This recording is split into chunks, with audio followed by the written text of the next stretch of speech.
Irmãos amados, é uma bênção estar aqui mais uma vez para partilhar com vocês a palavra.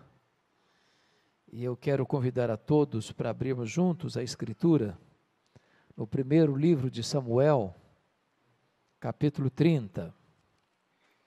1 Samuel, capítulo 30.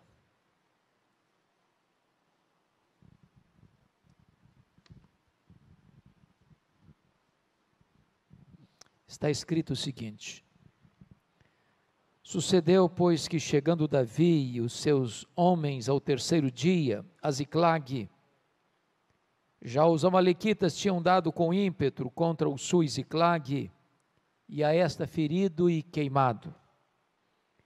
Tinham levado cativas as mulheres que lá se achavam, porém a ninguém mataram, nem pequenos, nem grandes. Então somente os levaram consigo e foram o seu caminho. Davi e os seus homens vieram à cidade, e ei-la queimada. As suas mulheres, seus filhos e suas filhas eram levados cativos. E então Davi e o povo que se achava com ele, ergueram a voz e choraram, até não terem mais forças para chorar. Também as duas mulheres de Davi foram levadas cativas, Ainoã, jezreelita, e Abigail, a viúva de Nabal, carmelita. Davi muito se angustiou, pois o povo falava de apedrejá-lo, porque todos estavam em amargura, cada um por causa de seus filhos e de suas filhas. Porém Davi se reanimou no Senhor seu Deus. Disse Davi a Abiatar, o sacerdote, filho de Aimeleque: Traze-me aqui a estola sacerdotal. E Abiatar a trouxe a Davi. Então consultou Davi ao Senhor, dizendo: Perseguirei eu o bando? Alcançá-lo-ei? Respondeu-lhe o Senhor: Persegue-o, porque de fato o alcançarás, e tudo libertarás. Partiu, pois, Davi, ele e os 600 homens que com ele se achavam, e chegaram ao ribeiro de Besor, onde os retardatários ficaram. Davi, porém, e 400 homens continuaram a perseguição, pois que 200 ficaram atrás, por não poderem, de cansados que estavam, passar o ribeiro de Besor. Verso 18. Assim Davi salvou tudo quanto haviam tomado os amalequitas. Também salvou as suas duas mulheres. Não lhes faltou coisa alguma, nem pequena nem grande, nem os filhos, nem as filhas, nem o despojo. Nada do que lhes havia tomado, tudo Davi tornou a trazer. Também tomou Davi todas as ovelhas e o gado, e o levaram diante de Davi e diziam: Este é o despojo de Davi. Amém. Mantenha a sua Bíblia aberta nesta passagem comigo.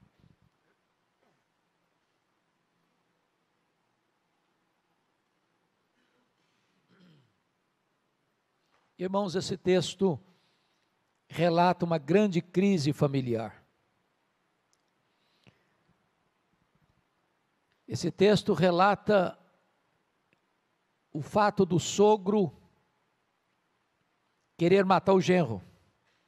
O sogro é Saul, o rei. O genro é Davi, o futuro rei.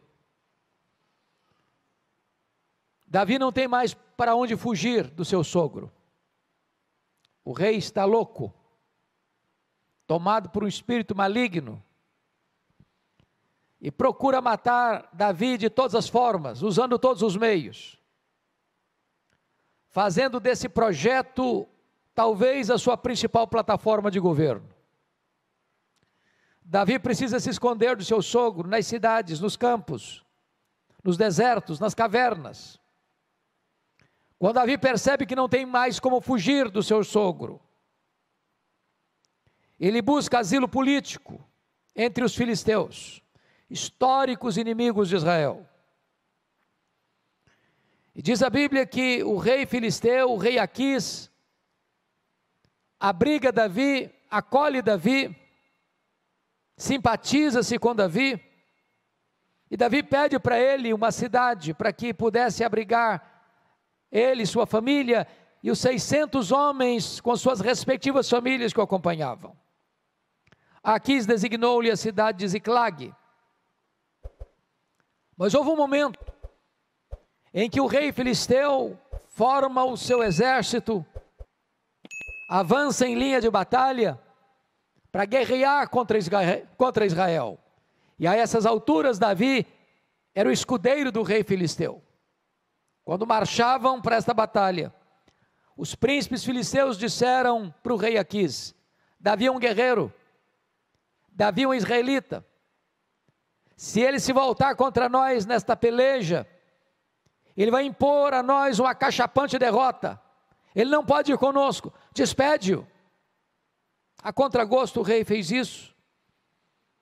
E quando Davi e os seus 600 homens retornam para Ziclag, onde estavam suas famílias respectivas, ficam perplexos e chocados com o que vem. A cidade tinha sido invadida pelos terroristas do deserto, os amalequitas. A cidade tinha sido saqueada.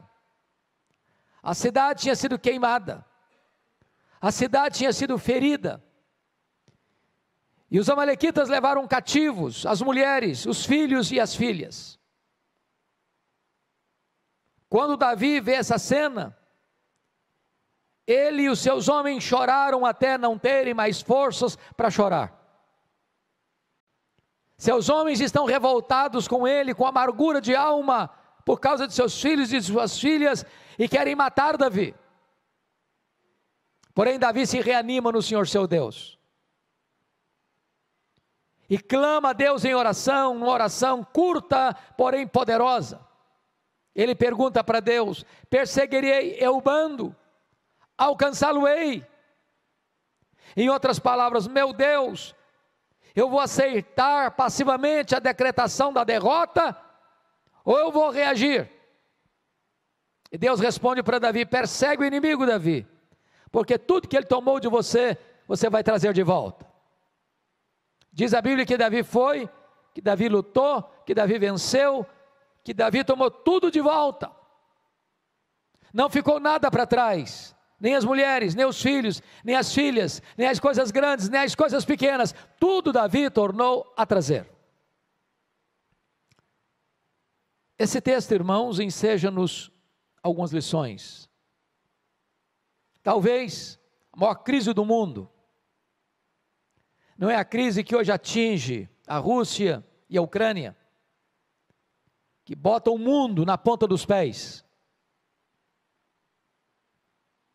E as nações, como disse esta semana um analista político, não têm amigos, nações têm interesses. Esta guerra só não é estancada porque o arsenal que a antiga União Soviética, hoje Rússia, tem, juntamente com os Estados Unidos, já dito por Mikhail Gorbachev em 1985 no livro Perestroika, dá para destruir o planeta completamente, transformando em poeira cósmica 16 vezes. Mas a maior crise não é a política, não é a econômica. A maior crise da humanidade é a crise da família. E esse texto mostra para nós como o inimigo ataca a família. E eu gostaria que você, com a Bíblia aberta, pudesse observar comigo como é esse ataque furioso, implacável do inimigo contra a família. Em primeiro lugar, este ataque é um ataque implacável. Veja comigo o versículo 1. Já os amalequitas tinham dado com ímpeto contra o sul Ziclag. Esta palavra ímpeto quer dizer que o ataque foi furioso, foi avassalador, foi arrasador, foi irresistível. É assim que o inimigo ataca a família, para destruí-la, para desconstruí-la, para miná-la. Quantas famílias sendo alvos desse ataque, irmãos? Eu nunca me esqueço um dia eu estava pregando aqui em Vitória, numa casa, e enquanto eu pregava, pastor Jailton, uma mulher chorava convulsivamente. Quando eu terminei a mensagem, eu fui procurar aquela mulher e disse: o que está acontecendo? Ela me respondeu assim: pastor, o diabo destruiu a minha vida. E eu disse: mas o que a senhora quer dizer com isso? Ela respondeu: eu tinha uma família, meu marido, meus 2 filhos, um bom apartamento, um bom salário, mas nós não tínhamos paz. Havia uma nuvem escura, havia um ambiente pesado na nossa casa. E ela disse: um dia eu acordei assustada, com o grito, apavorado dos meus filhos, e quando eu me levantei, o meu marido não estava do meu lado. Eu corri na direção do quarto, a porta estava trancada. Eu bati a porta não se abriu. Eu arrombei a porta e me deparei com um quadro horrível.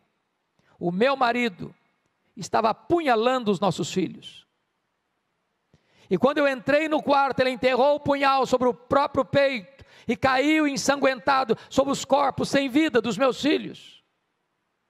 Ela me disse: eu levei toda a minha família para o cemitério. O diabo destruiu a minha vida. Notinha de rodapé. O ano passado, há 2 anos, ao melhor juízo, 2 anos, nós estávamos aqui no centro da cidade, distribuindo o folheto cada dia, o livreto cada dia. E uma mulher olha para mim, me reconhece e disse: eu posso lhe dar um abraço? Falei: pode, mas eu não sei quem é a senhora. Ela me disse: eu sou aquela mulher que há tantos anos estava naquele culto que o senhor pregou. Eu levei toda a minha família para o cemitério. Pastor, eu quero dizer para o senhor que Jesus me salvou, que Jesus transformou minha vida, que eu vivo com esperança hoje em Cristo Jesus.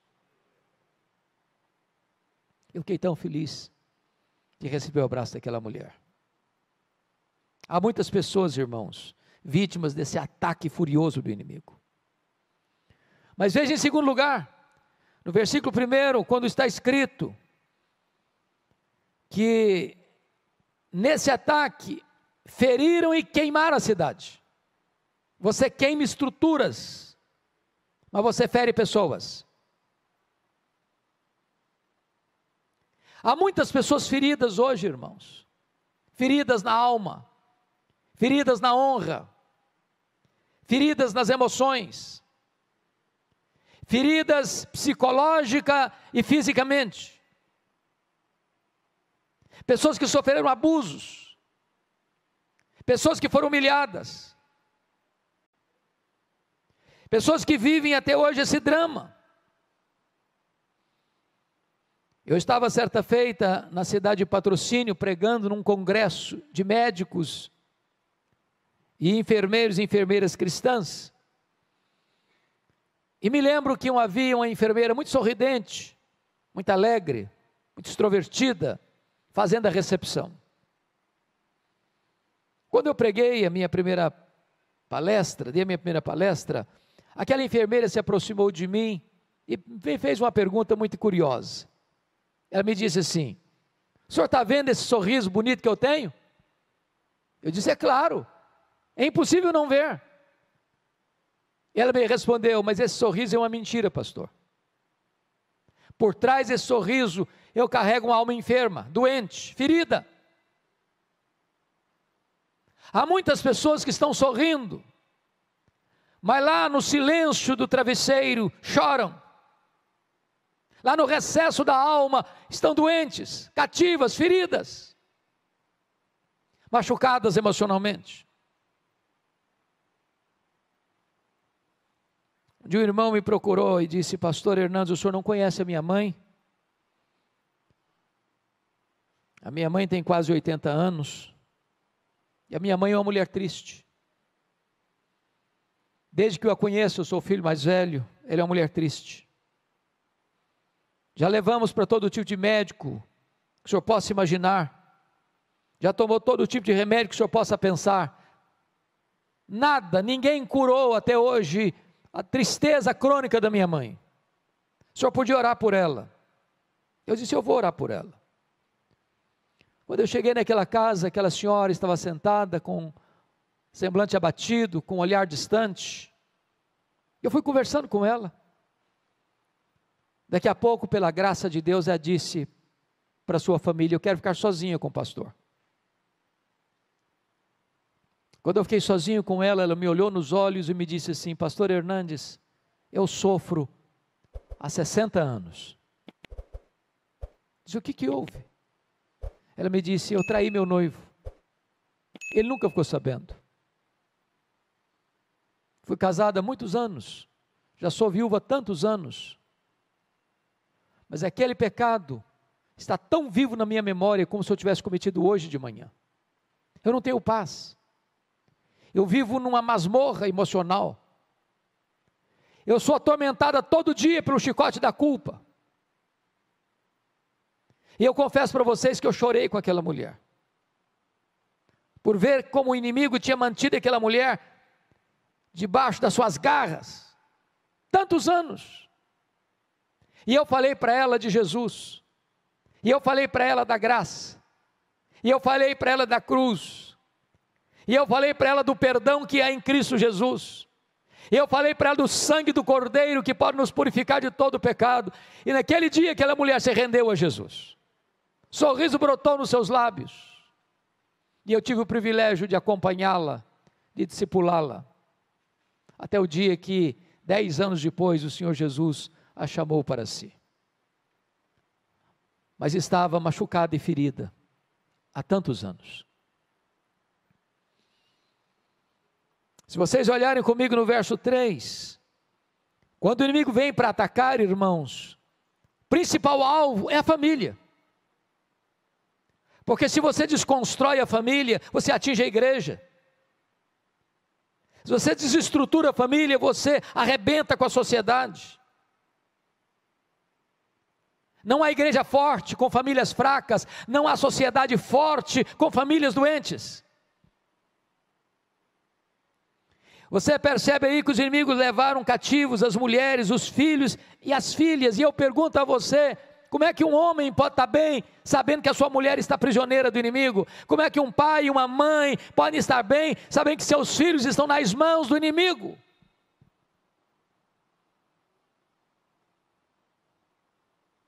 E há muitos laços, e há muitas armadilhas, e há muitas armas que o inimigo usa, o arsenal é pesado para atingir a nossa casa, atingir a nossa família. Eu nunca me esqueço, um dia um irmão me disse assim, pastor, eu vim aqui dizer para o senhor, que eu estou deixando a igreja, estou deixando a minha mulher, estou deixando as minhas filhas, conheci outra mulher, estou apaixonado por ela e vou viver essa aventura. Nada que eu disse para ele fez efeito. Eu falei, eu insisti, eu exortei, eu roguei, nada. Como se estivesse falando para uma pedra, impenetrável. Algumas vezes eu fui visitar aquele homem e encontrava despachos aos demônios dentro da sua casa. E eu exortava e não valia nada. Aquele homem chegou a ponto de ir para cemitérios à meia-noite, fazer despacho aos demônios. E eu exortava, valia nada. Um dia eu cheguei para aquele homem e disse, eu preciso contar uma história para você. E eu contei a história que eu vivi na África do Sul, lá entre os Zulus. Os Zulus têm uma prática curiosa. Quando um rapaz começa a namorar com uma moça, o rapaz dá um lenço branco para ela. Enquanto o namoro durar, a moça fica com o lenço branco. Se o namoro terminar, ela precisa devolver o lenço branco para o rapaz. Se ela não devolver, é como se ela quisesse ou desse liberdade para aquele rapaz até abusar dela. Nós estávamos na missão, quando aconteceu um fato de um ex-namorado abusar de uma moça. a ex-namorada. Os pais levaram o caso às autoridades. A primeira pergunta que foi feita foi essa, para a menina: você devolveu o lenço branco para o rapaz? Ela disse não. E eles disseram: então não podemos fazer nada, essa é a nossa cultura. E eu disse para aquele homem: você precisa devolver o lenço branco. Passaram-se uns 3 meses, pastor Jailton. Eu estava no gabinete pastoral, aqui na sala 1, o telefone tocou, era ele. E ele me disse: pastor, corre na minha casa, que eu quero devolver o lenço branco. Corri para lá. Irmãos, poucas vezes eu vi uma cena daquela na vida. Ele é sentado na minha frente, de repente aquele homem começa a tremer da cabeça aos pés. Esse homem começa a suar a roupa, a ponta da roupa ficar completamente encharcada. E eu sabia o nível da batalha espiritual que ele estava vivendo. E eu disse: você quer devolver o lenço branco? Ele disse: pastor, eu preciso. Disse: então você vai pegar uma caixa, e tudo que você tiver de feitiçaria dentro dessa casa, bote dentro dessa caixa. E aí começou a trazer velas, patuás, aventais, correntes e tantas outras coisas. Encheu aquela caixa. Eu disse: agora nós vamos levar para o quintal e queimar isso, como um símbolo do rompimento com toda a prática de feitiçaria. Peguei 1 litro de álcool, charquei tudo aquilo com álcool. Ele pegou o palito de fósforo, riscou e não pegou fogo. Riscou o segundo palito de fósforo, não pegou fogo. Ele deu uma risada, uma gargalhada cavernosa e disse: não vai pegar fogo. E eu disse: vai pegar fogo em nome de Jesus, que agora quem vai riscar o palito de fósforo sou eu. Quando eu risquei o palito de fósforo, o fogo pulou naquela caixa, e ele deu um grito desesperador e caiu desacordado aos meus pés. Eu clamei pelo nome de Jesus. O Senhor trouxe aquele homem à consciência, com o coração quebrantado, arrependido, e Deus libertou naquele dia, naquela circunstância. Mas estava prisioneiro do inimigo. Agora notem, outra artimanha do inimigo, irmãos, está aí no versículo de número 6. Davi muito se angustiou, pois o povo falava de apedrejá-lo, porque todos estavam em amargura, cada um por causa de seus filhos e de suas filhas. Notem vocês, quando eles chegam, aqueles homens leais a Davi, aliados de Davi, soldados de Davi, se colocam contra Davi, para matá-lo. Tem hora que eu fico me colocando no lugar de Davi, com um pastor que tem uma igreja de 600 membros, não tem nenhum membro do lado do pastor, todos querem matá-lo. Eu acho que eu me desidrataria, eu acho que eu acabaria ali, liquefeito, uma situação dessa. Mas aqui está um retrato, irmãos, que acontece hoje. Surge um problema na família, marido acusa a esposa acusa o marido, os pais acusam os filhos acusam os pais, vira um pé de guerra dentro de casa, por não discernir as coisas espiritualmente. Eu quero dizer para você que o seu problema não é a sua mulher, não é o seu marido, não é o seu filho, não é a sua filha, não é seu pai, não é sua mãe, não é seu genro, não é sua nora, não é sua sogra, não é seu sogro, não é seu cunhado, não é sua cunhada, não são seus parentes. A nossa luta não é contra carne e sangue, mas contra principados e potestades, contra dominadores deste mundo tenebroso, contra forças espirituais do mal. Preste atenção na frase que eu vou lhe dizer agora. Quando você faz do aliado inimigo, você faz do inimigo aliado. É hora da família se unir, é hora da família orar, é hora da família compreender contra quem é a luta, senão nós vamos gastar nossas energias lutando uns contra os outros, machucando uns aos outros, querendo apedrejar uns aos outros. Mas em último lugar, nessa estratégia do inimigo, nesse primeiro ponto, vá comigo ao verso 16 desse texto. Nós não lemos no começo, vamos ler agora. Veja o que está acontecendo aí.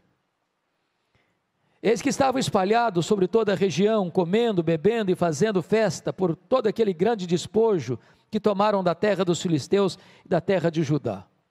Quando o inimigo ataca o povo de Deus, fere o povo de Deus, torna cativo alguém do povo de Deus, o texto está dizendo aí, esse inimigo celebra, festeja acerca dessa vitória. A pergunta, portanto, a fazer nesta noite é esta: onde a minha vida, onde a minha família está produzindo festa? No acampamento de Deus ou no arraial do inimigo? Me permita ilustrar isso. Acho que todos vocês conhecem a história de Sansão. Sansão era um milagre de Deus. Sua mãe era estéril. Seu nascimento foi anunciado por Deus. Sansão nasceu para ser um libertador. Sansão foi consagrado a Deus desde o ventre. Ele era um nazireu.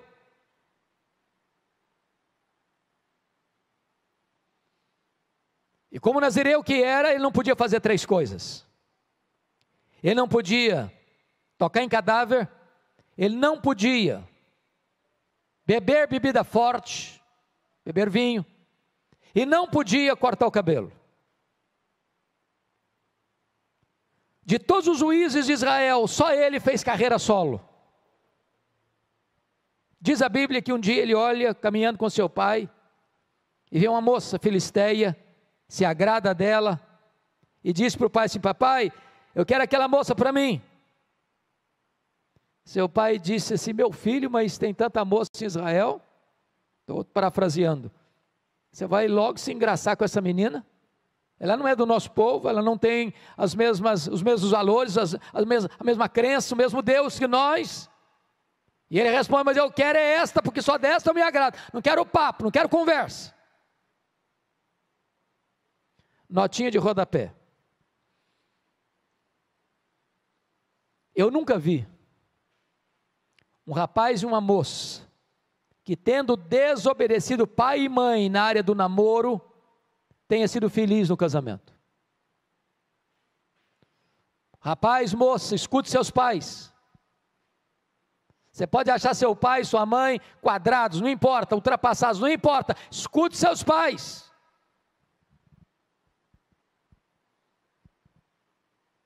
Pai e mãe, tenha coragem de interferir no namoro de seus filhos.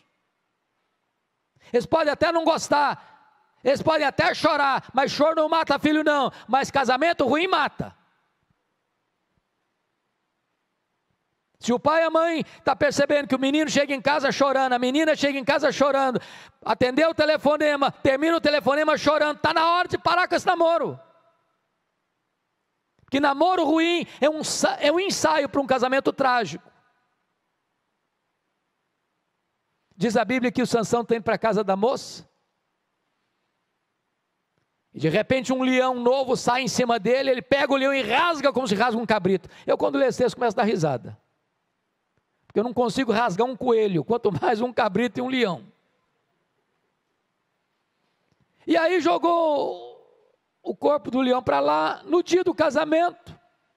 Imagino ele com um terno, com gravatinha borboleta, indo para a festa do casamento com o pai, lembrou do negócio, do leão, passou por lá, foi dar uma olhadinha, tinha um enxame de abelhas no caveira do leão, pegou um favo de mel, começou a chupar, ainda deu para o seu pai, quebrou o primeiro voto ali, ele não podia tocar em cadáver, foi buscar prazer no que estava podre, doçura no que estava morto.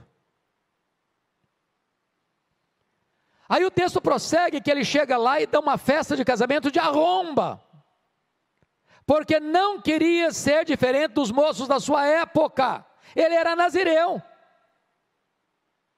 Na festa dele não podia ter bebida forte, mas ele não teve coragem, ele não teve peito para ser diferente. Notinha de rodapé de novo, irmãos. As nossas festas de casamento no meio evangélico, Brasil afora, via de regra, estão se transformando numa vergonha. Uma vergonha. Você sai da igreja, culto lindo, música linda, pregação da palavra de Deus, e vai para um cerimonial chique, bonito, e lá o pau rola. O pau rola. A música que rola lá não tem nada a ver com Deus mais não. Bebida alcoólica tem todas. O povo de Deus cai na pista de dança e volta para casa com as pernas bambas, bêbado.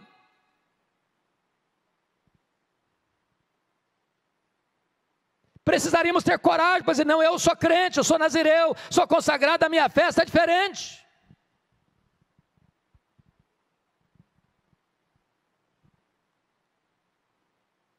Mas Sansão não teve coragem não. E diz a Bíblia que aquele casamento devia ir para o livro dos Guinness, porque nem lua de mel teve. E a pessoa sai da festa para matar 30 filisteus, eu não acho graça nenhuma nisso. Quando ele volta, o sogrão dele tinha dado a mulher dele para outro homem. Ele ficou irado, queimou a campinha dos filisteus, deram um jeito de prendê-lo, usando os próprios israelitas para prendê-lo. Ele mata 1000 filisteus com a queixada de jumento, desce a Gaza, e diz a Bíblia que lá ele se deita com a prostituta, um homem de Deus, cheio do Espírito Santo, porque um abismo leva a outro abismo, e ele sai de Gaza com o portão da cidade nas costas, e com os pecados da cidade no coração, e vai deitar no colo de Dalila, já que tinha quebrado os 2 primeiros votos, e agora ele começa a brincar de novo, até que Dalila, na 4ª vez, consegue cortar o cabelo dele, por meio dos filisteus, e ele que já tinha se livrado da primeira, da segunda, da terceira vez, diz, ainda desta vez eu me livrarei. Livrou coisa nenhuma, ficou preso. O pecado é assim, você se livra da primeira, da segunda, da terceira, na 4ª você fica. Sansão, luz, ficou nas trevas, ficou cego. Sansão, libertador, ficou preso. Sansão, homem que deveria trazer glória para o nome de Deus, foi levado para o templo de Dagon, e lá eles zombam de Deus, escarnecem dele, porque um servo de Deus brincou com o pecado, foi motivo de festa no arraial do inimigo, e não no acampamento de Deus. É claro que se eu terminasse aqui, você ficaria desesperado, e eu também. O que você faz quando você constata que o inimigo está atingindo a sua casa, a sua família? Primeiro lugar, versículo 4, olha comigo. Então Davi e o povo que se achava com ele ergueram a voz e choraram, até não terem mais forças para chorar. Irmãos amados, essa é a necessidade da igreja hoje, da minha vida, da sua vida, da nossa casa.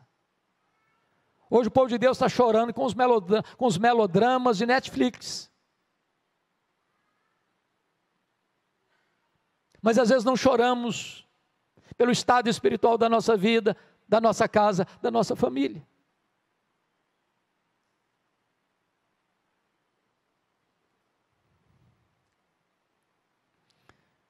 Num dos livros do pastor Tim Cymbala, pastor da Igreja Batista do Brooklyn, nos Estados Unidos, uma das maiores igrejas e um dos ministérios de música mais destacados da América, pastor Tim Cymbala diz que certa feita ele chegou em casa, a sua filha primogênita, adolescente, disse assim para ele, papai, eu não quero saber da igreja, eu não quero saber de Deus, eu não quero saber de nada, eu quero é curtir a vida, quero ir embora de casa.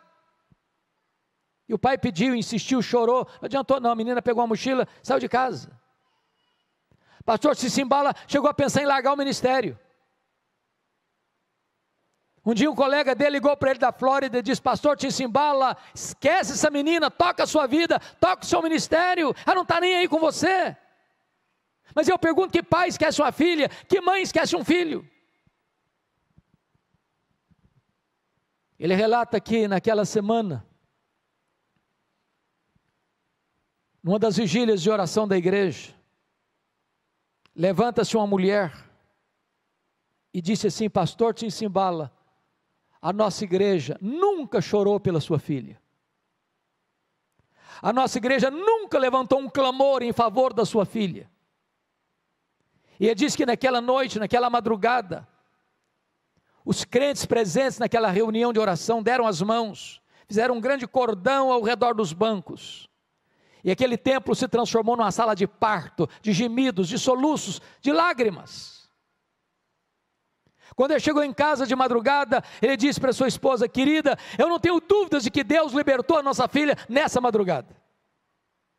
3 dias depois, bem de manhã, a campainha toca, a mãe vai à porta, era sua filha, e quando ela viu a porta aberta, ela entrou, correu no quarto onde estava seu pai, abraçou as pernas do seu pai, e chorando disse: papai, me conte o que aconteceu há 3 dias de madrugada. Eu estava em casa e fui acordada e tomada de convicção de pecado, escamas como que caíram dos meus olhos, e eu enxerguei a loucura que eu estava fazendo. Eu quero dizer para o Senhor que eu estou de volta para Deus, eu estou de volta para a igreja, eu estou de volta para a minha família. Jesus me salvou e me libertou.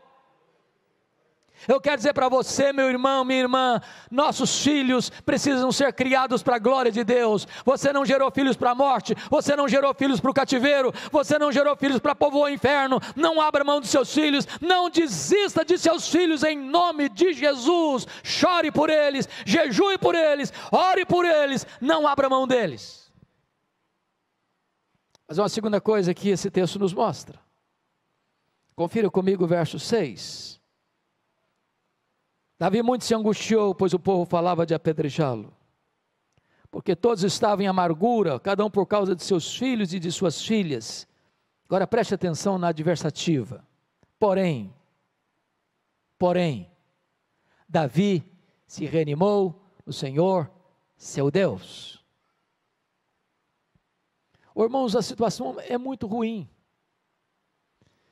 Davi está sendo perseguido pelo sogro. O sogro quer matá-lo. Ele consegue formar um exército de 600 homens leais a ele. E agora os 600 homens também querem matá-lo. Sua família está toda na mão do inimigo.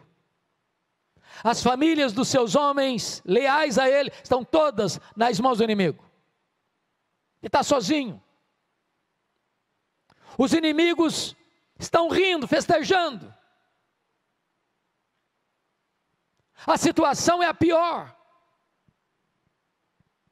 Mas nessa conjuntura toda, diz a Escritura, ele se reanimou no Senhor, seu Deus.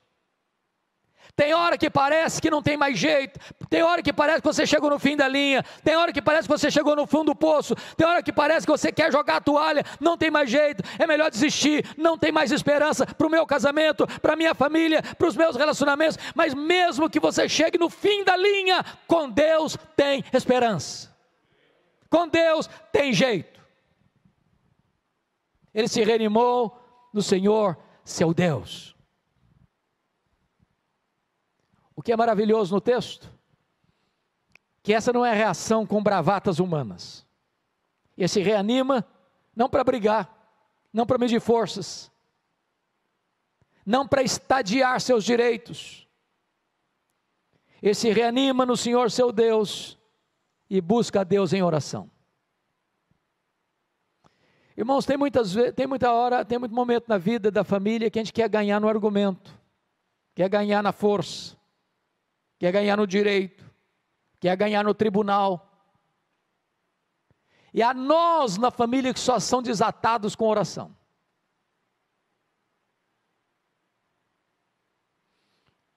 E pastor Jailton, me parece que essa é uma das orações mais curtas da Bíblia.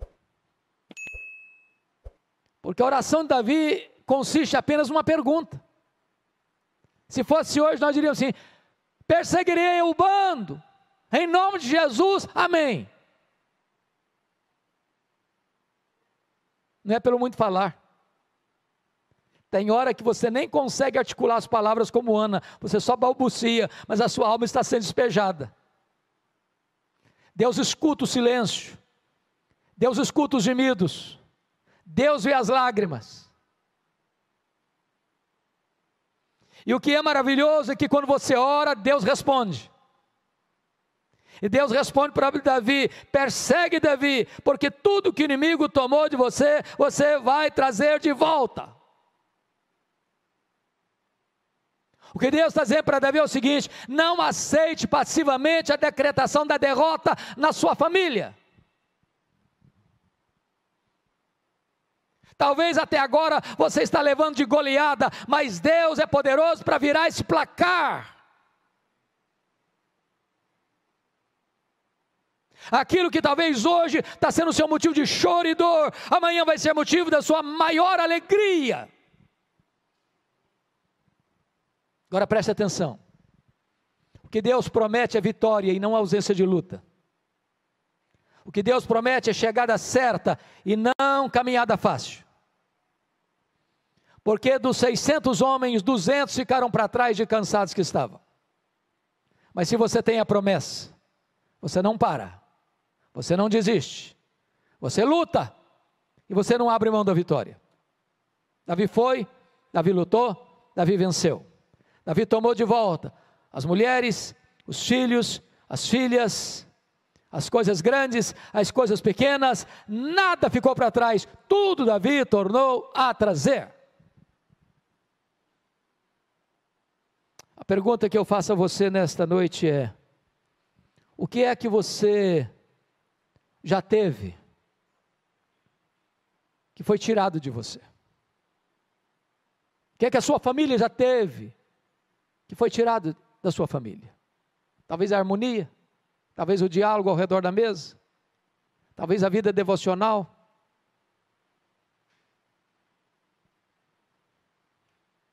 Talvez o carinho, o afeto conjugal, relacionamento gostoso, harmonioso com os filhos, com os pais. Toma de volta em nome de Jesus. Toma de volta em nome de Jesus. Eu quero concluir levando vocês ao livro de Êxodo. Para mim é o livro mais importante da Bíblia na área de batalha espiritual. Porque se Faraó é um símbolo do diabo, o Egito é um símbolo do mundo, a saída do Egito é um símbolo da redenção pela cruz de Cristo. E quando Moisés liderava esta saída do Egito, da escravidão do Egito, Faraó tentou 4 alternativas para impedir o povo de sair. A primeira delas está no capítulo 8, verso 25. Faraó disse para Moisés assim: Moisés, adore a Deus aqui mesmo, sirva a Deus no Egito mesmo, não precisa sair do Egito para servir a Deus, levante altares aqui. E a ideia de que você pode ser crente sem mudar de vida. Moisés rejeitou decisivamente essa proposta. Disse: não, nós vamos embora. Egito é lugar de escravidão, nós vamos embora, somos livres agora, estamos saindo aqui. Aí o faraó partiu para a segunda proposta, está no capítulo 8, verso 28. Tá bom, então vocês vão embora, mas não vá muito longe não, fica aqui por perto. E ele até disse: ore por mim. Deixa eu dizer uma coisa: o diabo nunca é tão perigoso como quando ele veste a capa da piedade. É a ideia de que você pode ficar no fio da navalha. É a ideia de que você pode dizer assim: eu sei até onde eu posso ir e a hora que eu devo parar. É a ideia de você desfrutar da igreja e do mundo ao mesmo tempo. Ter vida dupla. Moisés recusou frontalmente. Bom, os vizinhos, não, nós vamos embora. Aí o faraó partiu para a terceira proposta, capítulo 10, versos 10 e 11. Tá bom, vocês podem ir embora. Cabecinha branca, pode tudo ir embora. Vocês servem a Deus. Os jovens, as crianças ficam no Egito. Irmãos, essa proposta hoje está tão sutil, porque tem muita gente hoje, que pensa isso. A juventude passa. Jovem tem que curtir a vida. Se não curtir agora, vai curtir quando? Eu nunca me esqueço, me permita contar isso. Um dia eu fui convidado para pregar numa igreja, uma das maiores igrejas da nossa denominação, numa das belas cidades do Brasil. E era um trabalho da juventude. E eu, o pastor Jair sabe da dificuldade que eu tenho de me dar tema. Se você me der um tema para pregar, eu fico completamente desconcertado. Eu não sei lidar com tema.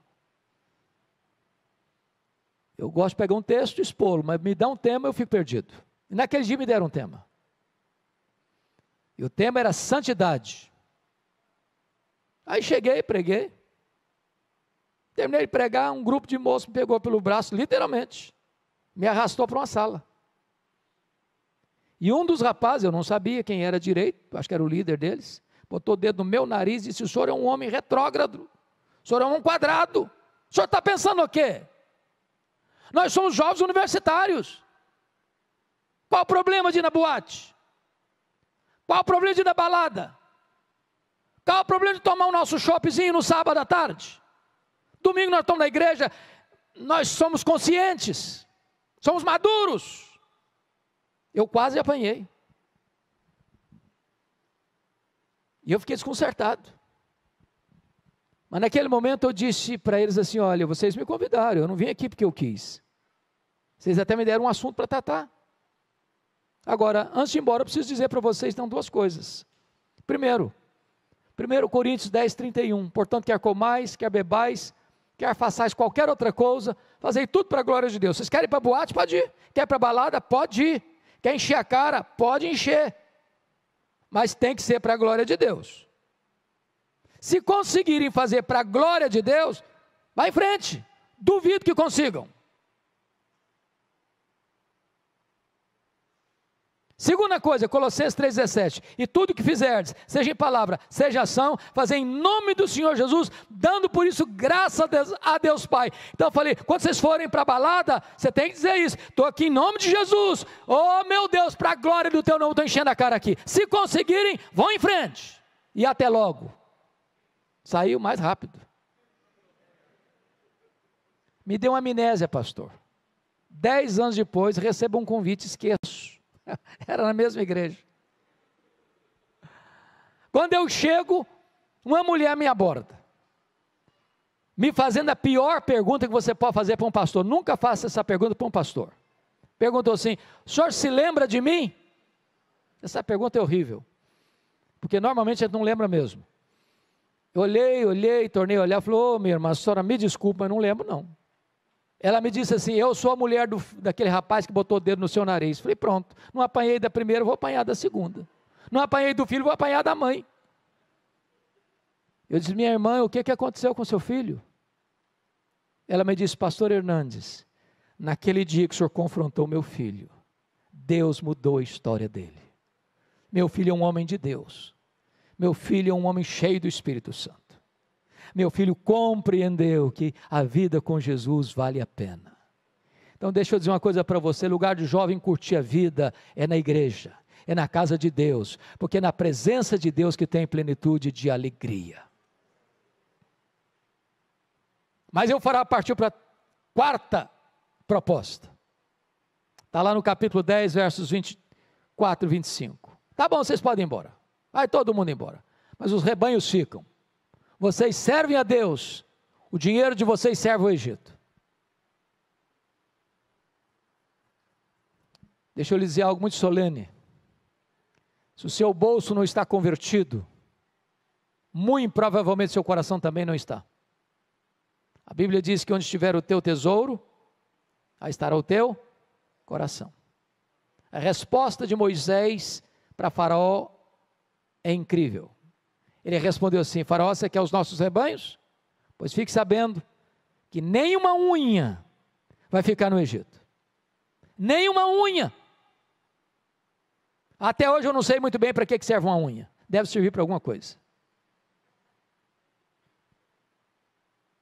O que Moisés está dizendo é o seguinte: tudo que Deus nos deu vai estar a serviço de Deus. Não deixamos nada na mão do inimigo. E hoje eu quero encorajar você, meu irmão, minha irmã, a tomar de volta o que Deus lhe deu. Não deixe nada nas mãos do inimigo. Eu quero orar com vocês. Quero orar pela sua vida, quero orar pela sua família.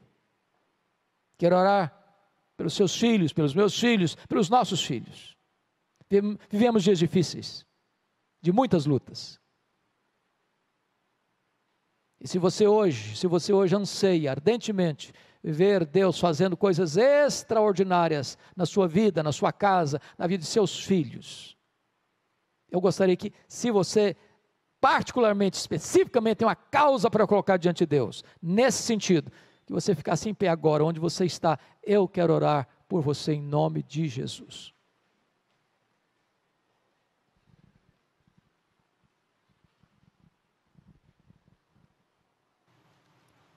Senhor Deus, nós te adoramos nesta noite, porque esta história vivida por Davi tem se repetido ao longo dos tempos, e nós temos visto, meu Deus, quantas vezes o inimigo tem cirandado com famílias, trazendo dor, choro, sofrimento, angústia. Oh meu Deus, em nome de Jesus, que Tu nos livres das ciladas do diabo, das armadilhas, dos laços do passarinheiro, que Tu disperses a nossa geração, Senhor, que Tu disperses os casais da igreja, as famílias da igreja, para que vigiemos, para que não haja brecha para os dardos inflamados do maligno trazerem feridas na nossa vida. Por amor do Teu nome, salva a família.